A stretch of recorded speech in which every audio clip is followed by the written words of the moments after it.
Tape www.suividécole-au-sénégal.com. À école au Sénégal, c'est facile, tu n'as qu'à te connecter. Tape école au Sénégal, les leçons sont beaucoup. Dans le développement, comme je l'ai dit, donc dans l'introduction, vous amenez le plan, donc le système nerveux est un appareil qui est parmi donc, les 7 appareils du corps humain. Donc c'est un appareil qui est constitué d'un système nerveux périphérique et d'un système nerveux central. Il est constitué de différents éléments et c'est important de savoir qu'ici, dans l'activité réflexe, il y a 2 types de réflexes. Il y a des réflexes innés et des réflexes conditionnels. Ici, le sujet dit de façon explicite qu'il concerne donc les réflexes innés. Donc, dans le développement, comme nous allons le détailler, il faudra essayer de répondre aux consignes du sujet. Donc, le premier point est un rappel. Donc, on vous demande de donner donc, les structures. Donc, premier petit 1, les structures anatomiques.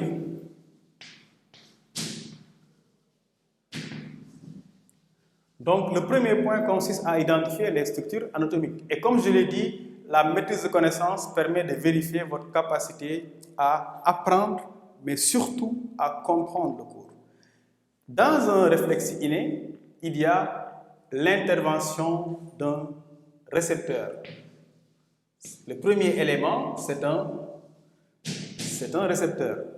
Donc, dans le cas des récepteurs, comme nous le savons, les récepteurs sont souvent localisés dans les organes de sens. Donc, chez l'homme, il y a 5 organes de sens, comme nous le savons, où il y a simplement 5 sens.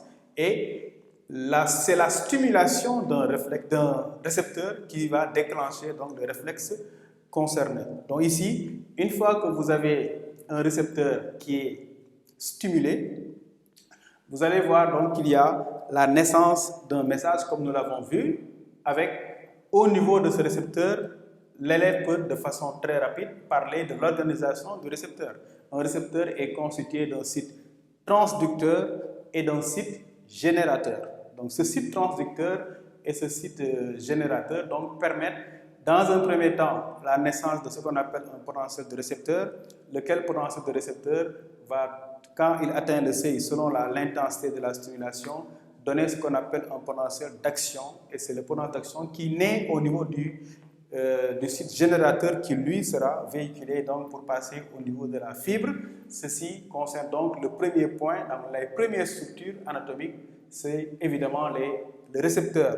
N'oubliez pas également que dans les exos de raisonnement scientifique ou de compétences méthodologiques, il est constant et courant qu'on vous propose donc des expériences pour identifier le récepteur. Donc, dans le cas de la peau, donc, par exemple, on peut vous dire que ce réflexe disparaît lorsqu'on met sur la peau donc, un anesthésiant. Lorsqu'on applique sur une patte, par exemple, ou sur la partie du corps qui est concernée par le récepteur, une substance anesthésiante. Donc, dans ce cas d'espèce, évidemment, c'est un moyen de vous faire soupçonner le rôle de récepteur ici que va jouer la peau. Le deuxième élément, ce sont les conducteurs. Donc, les conducteurs, évidemment, ce sont les nerfs ou bien les fibres nerveuses. Et pour ces nerfs, comme vous le savez, il y a des nerfs sensitifs, donc des conducteurs sensitifs, et des nerfs moteurs. Donc là aussi, comme vous devez également le soupçonner, il y a des expériences, surtout dans les exercices de compétences méthodologiques, où on vous dit donc si on sectionne un nerf de telle position, vous avez le réflexe qui disparaît. Cela indique évidemment que ce nerf-là intervient dans la conduction du message qui part du récepteur. Autre chose également importante, il y a 2 expériences possibles. Il y a ce qu'on appelle les expériences de section. Les expériences de section permettent d'identifier plutôt les nerfs ou les fibres nerveuses qui sont impliquées dans le réflexe. Toute fibre dont la section entraîne l'arrêt du réflexe inné est une fibre qui intervient dans le réflexe. L'autre expérience consiste à savoir maintenant quel type de nerf vous avez. Dans le contenu du cours, ne vous fatiguez pas trop, il y a 2 types de nerfs, comme vous le savez, il y a des nerfs sensitifs et des nerfs moteurs.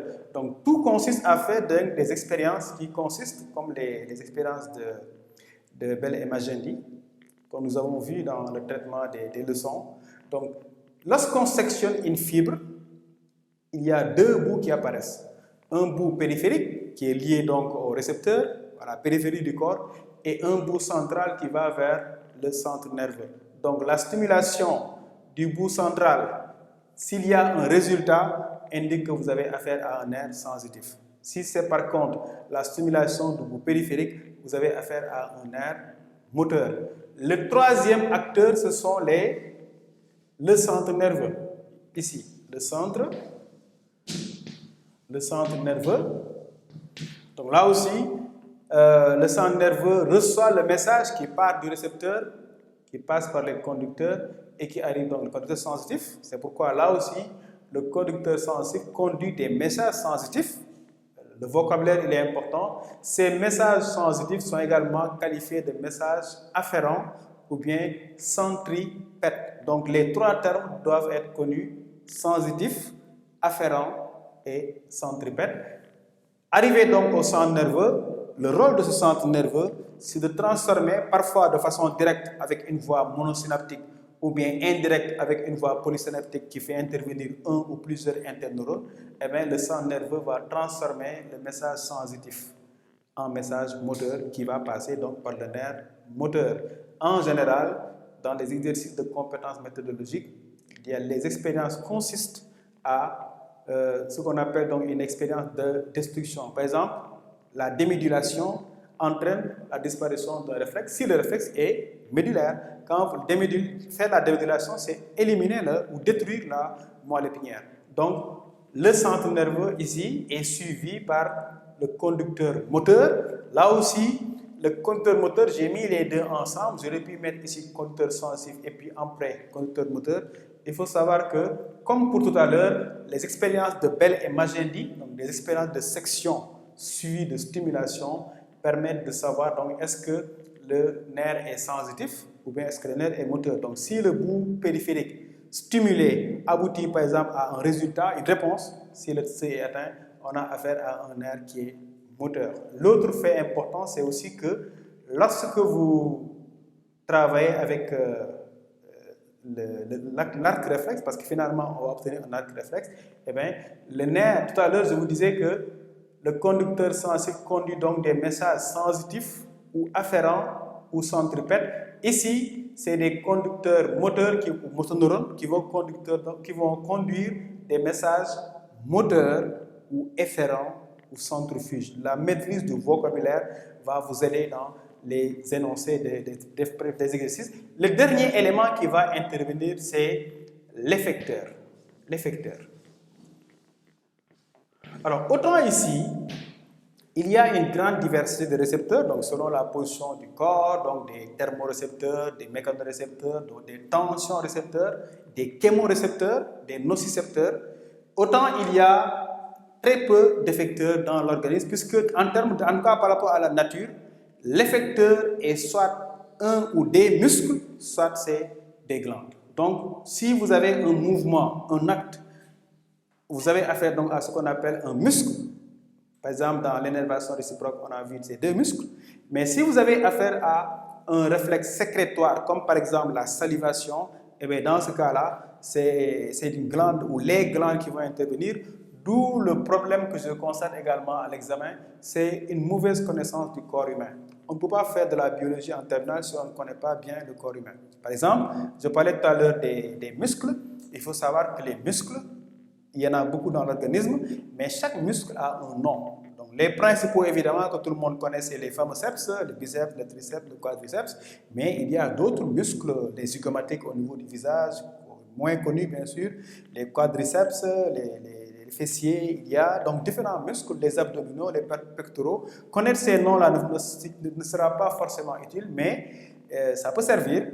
Et par rapport aux glandes également, les principales glandes, c'est sûr que les principales glandes qui interviennent dans le réflexe, ce sont les glandes salivaires.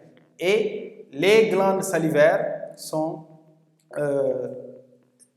tributaires, par exemple, ce qu'on appelle le réflexe inné. À part les glandes salivaires, il y a les glandes salivaires, comme vous le savez, sécrètent la salive, mais il y a des glandes également innées qui, comme vous le savez, libèrent donc les glandes sudoripare qui libère la sueur, les glandes lacrymales qui libèrent les larmes, etc.